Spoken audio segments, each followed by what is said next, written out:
A kid with autism sat by the furious bull. What happened next melted hearts. The fairgrounds pulsed with color and noise, red and yellow banners whipping in the wind, children screaming with joy from spinning rides, the smell of fried dough and hay hanging heavy in the July heat. In the distance, a brass band clashed with a loudspeaker announcing the next rodeo event. Dust swirled beneath cowboy boots and stroller wheels. People laughed, cheered, moved as a single buzzing crowd. But on the far edge of the arena, where the crowd thinned and the noise became a distant hum, stood a boy so still he nearly disappeared into the background. Noah Langley was 8 years old. His hoodie, 2 sizes too large, clung to his small frame like armor. The sleeves nearly swallowed his hands, which fluttered gently in front of his chest, palms up, fingers wriggling like slow waves. It was his way of calming the storm inside. His dark brown eyes weren't darting like the others. They were fixed, unblinking, on something beyond the fence.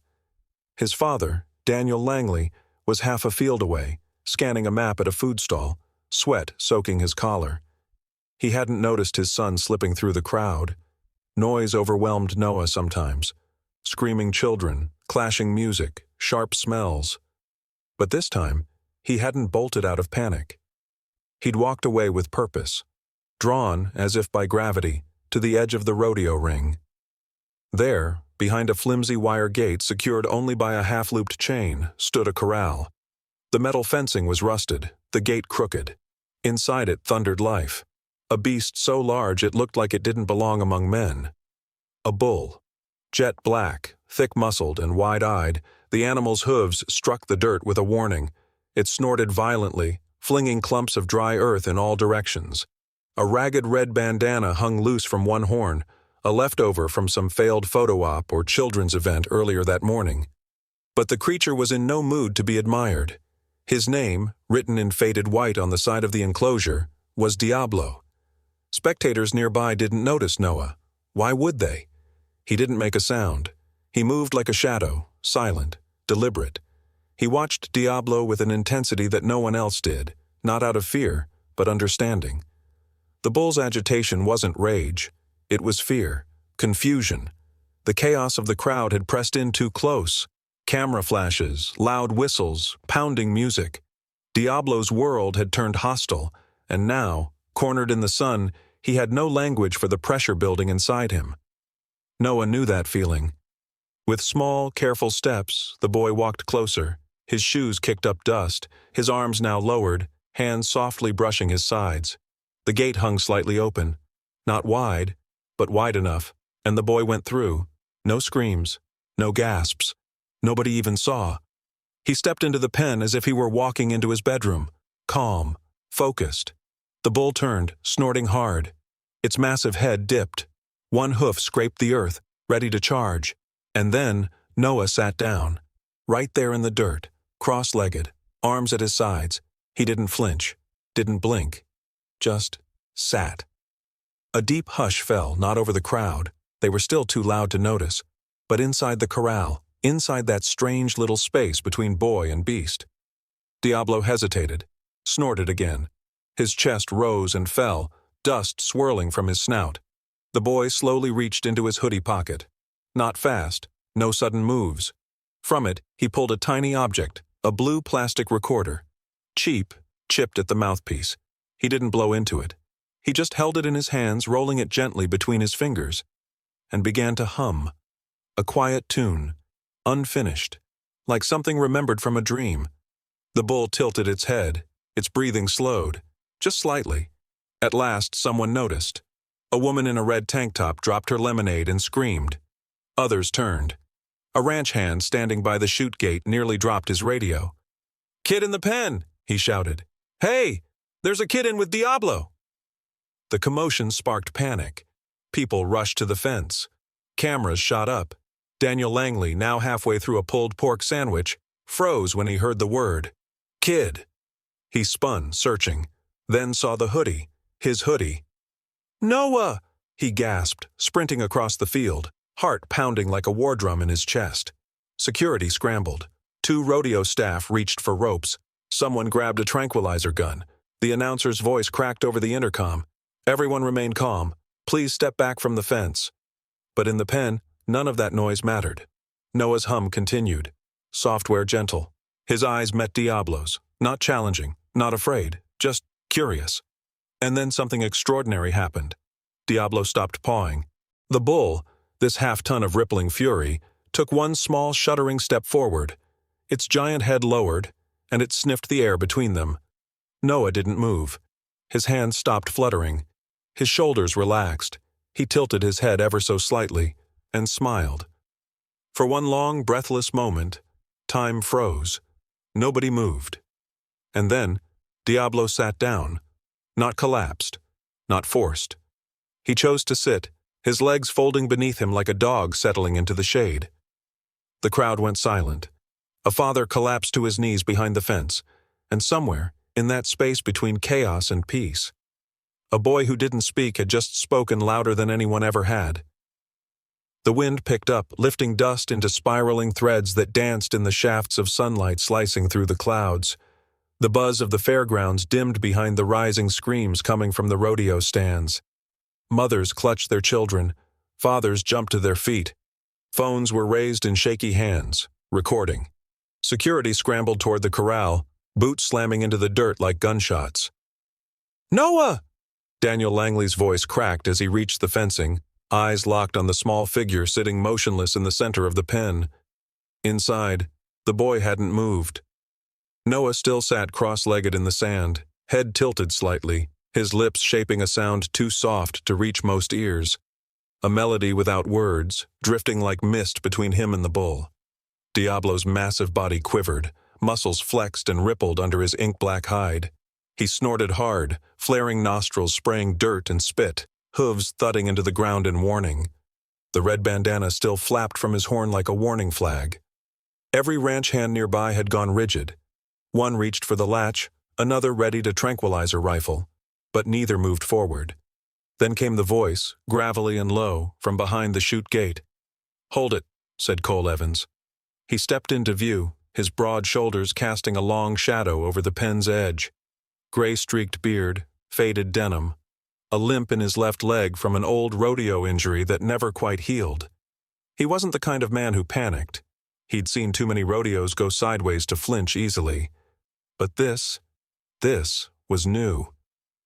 "That kid, he's not panicking," he murmured. "Look at him." A staffer beside him snapped, "That bull could kill him in 2 seconds." Cole didn't take his eyes off the scene. "Yeah, and yet he hasn't." Noah's hum was barely louder than the sound of the wind, but it was steady, soothing. He didn't look at the crowd, didn't notice the screams. All his attention was on Diablo. The bull stomped again, then stopped. His wide eyes, wild just seconds before, began to soften.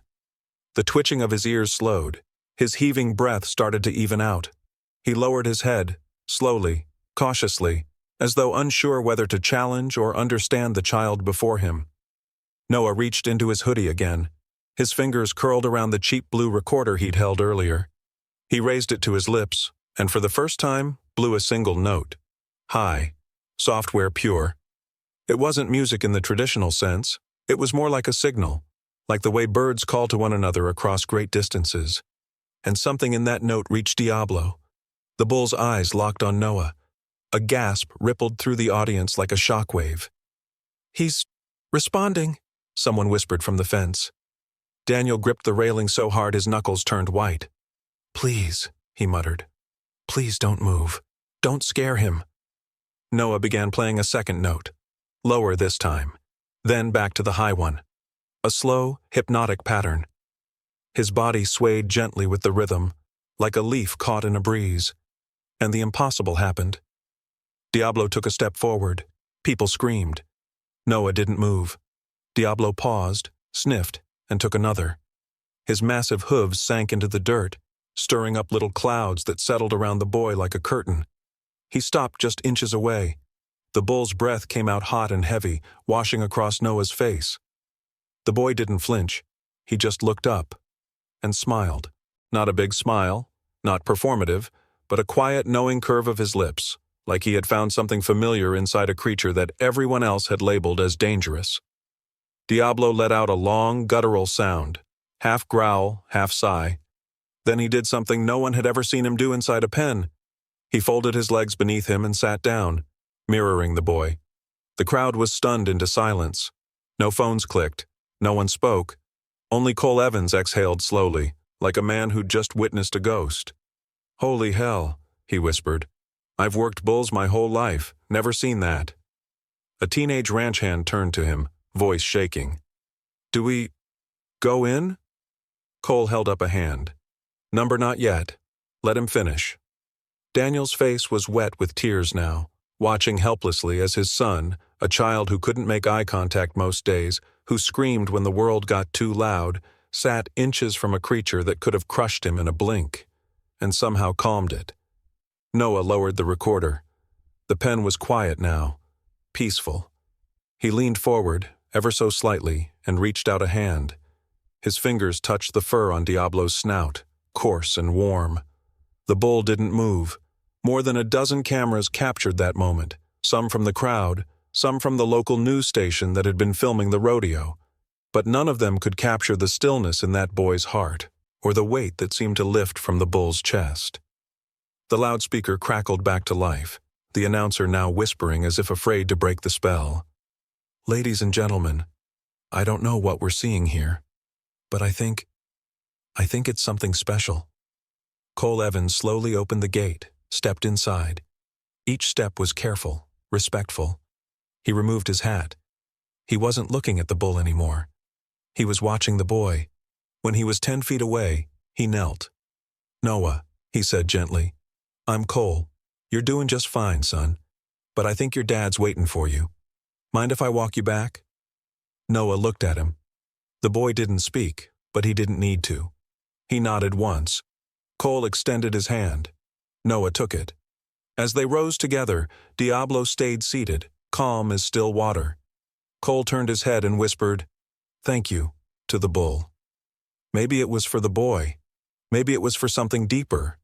When the gate closed behind them, the crowd erupted, not in cheers, but in a long, stunned applause. Daniel ran forward, falling to his knees, arms wrapping tightly around his son. Noah didn't pull away. He just kept humming that strange little tune.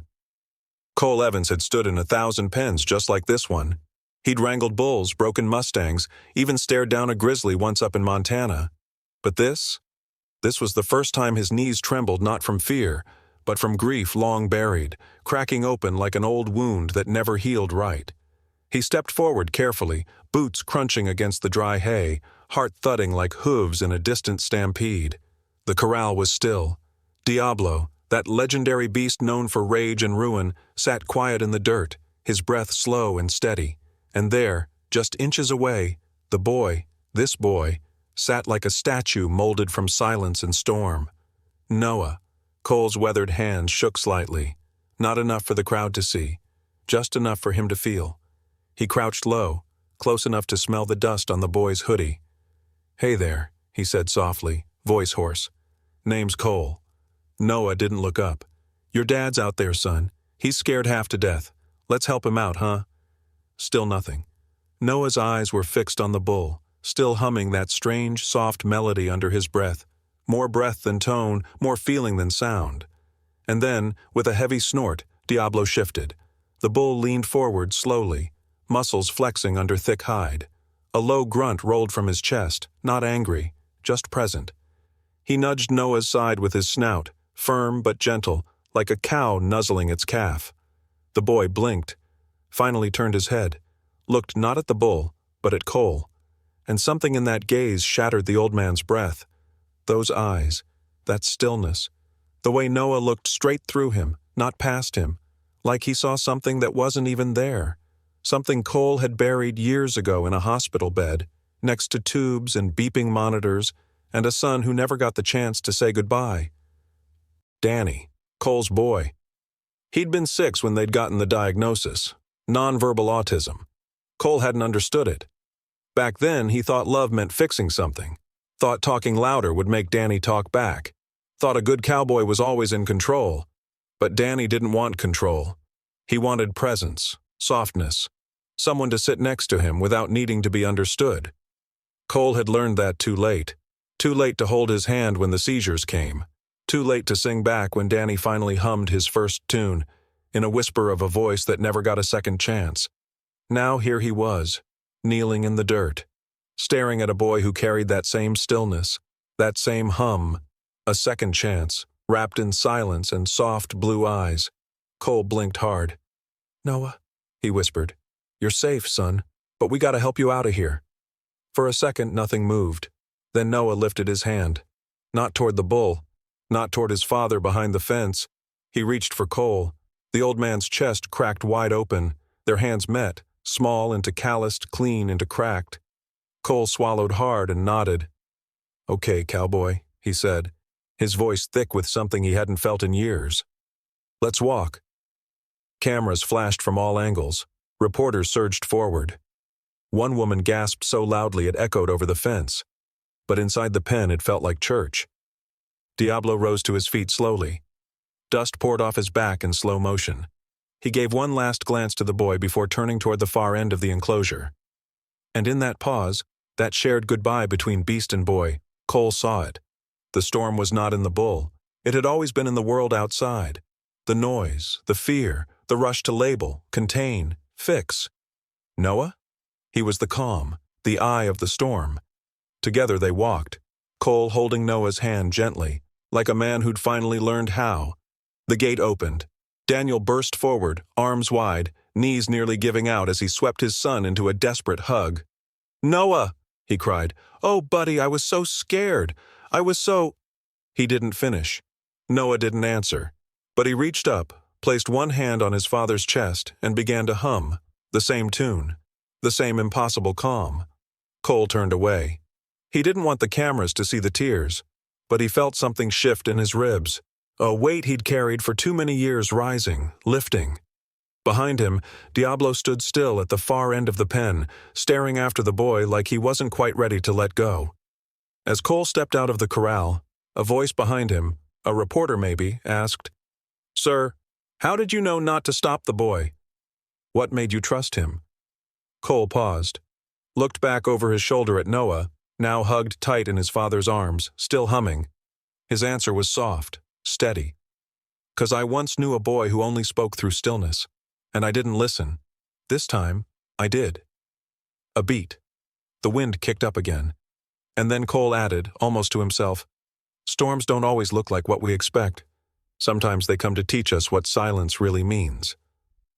It had only been 48 hours, but the world had already turned the story into something it could hold. News anchors called it The Boy and the Beast. Social media dubbed Noah the Bull Whisperer. 1,000 different clips, filtered and looped, raced through headlines and hearts around the globe. But none of those headlines captured the silence that now filled Cole Evans's barn office. Afternoon light slanted through the window slats, casting long lines across the wooden floor. Dust floated in the air, suspended like time itself. The roar of applause from 2 days ago had faded, leaving only the faint rustle of paper in Cole's hands. It was a letter, folded neatly, edges soft with age. He'd found it in the inside pocket of Noah's hoodie, handed to him earlier that morning by Daniel Langley with a quiet, "Thought maybe you should read this." Cole had hesitated, then unfolded it with fingers that trembled like leaves before a storm. The handwriting was delicate, flowing. Ink faded at the edges. Cole sat back slowly, the letter resting on his knees. Tears welled and fell, unashamed. He had tried to carry so many answers in his life, for his ranch, for his bulls, for his broken past. But this letter, this quiet, steady voice from a mother long gone, cut through all that weight and went straight into his chest. It didn't demand anything. It just invited him to listen. He didn't hear the barn door creak open behind him, only felt the shift in air. Then the small scuffling of feet. He turned. Noah stood in the doorway, his arms wrapped around a stuffed bull, worn, one horn drooping, stitched eyes slightly uneven. He held it against his chest like it was something sacred. He didn't look afraid. He looked ready. Cole blinked the tears from his eyes and tried to find his voice. But before he could speak, Noah did. Just one word. "Hi." Software clear. No hesitation. Cole froze. In all the noise, all the interviews, all the endless footage on TV, Not once had Noah said a word, not to reporters, not to strangers, not even to his dad. But now, in this quiet old barn filled with hay and memory and light, he had. Cole felt the heat rise to his eyes again, but this time he smiled through it. "Hey there, partner," he whispered. "You came to visit." Noah stepped closer, sat down on the wooden bench across from him. He placed the stuffed bull between them gently, then looked out the window toward the back pasture. That's when the sound came, a low, deep bellow, not angry but anxious. Cole stood quickly, walked to the barn window, looked out over the pen. There he was, Diablo, pacing, snorting hard, back legs kicking at the dirt, head swaying left and right. Nothing nearby had changed, no loud noises, no triggers, and yet something had him agitated again. "Something's off," Cole muttered. He started for the door.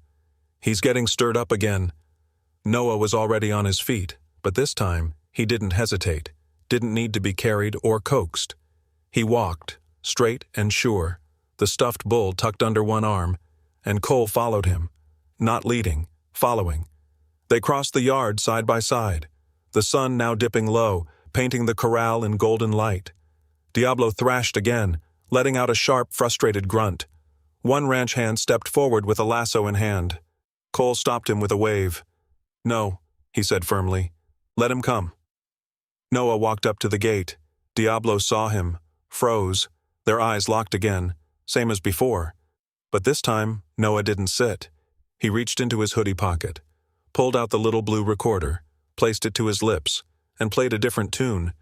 It was short, rising and falling like a lullaby, but this time, slower, deeper, almost like a goodbye. Diablo took a step back, his ears perked, chest rising and falling fast, then slower. His hooves stopped scraping. He exhaled, low and long, then turned toward the corner of the pen, his old shade spot, and settled down with a grunt. Noah lowered the recorder, and for the first time he smiled. Not just with his lips, but his whole face, eyes wide, shoulders loose, breath steady. Cole leaned against the fence rail and nodded slowly. "Storm's past," he said. Daniel approached from behind, placed a hand on Cole's shoulder. "I think he came back to say goodbye," he said, "to whatever he needed to let go of." Cole looked down at Noah, who had turned to look up at him again. "Or maybe," he said, "he came to teach us how to listen, one last time." Noah stepped forward, opened the gate, and walked inside the pen. No one moved to stop him. He walked right up to Diablo, placed the stuffed bull beside him in the dirt, and patted his snout once. Then he turned, walked out, and closed the gate behind him. No words. Just that hum again, soft and simple, fading into the wind. As they walked back toward the barn, the last light of day stretched long shadows behind them. The crowd was gone. The cameras were off, but something sacred had just been sealed, quietly, without applause, without explanation. And for the first time in years, Cole Evans didn't feel like he was carrying the storm anymore. He felt like he was walking with it, side by side, just like Noah.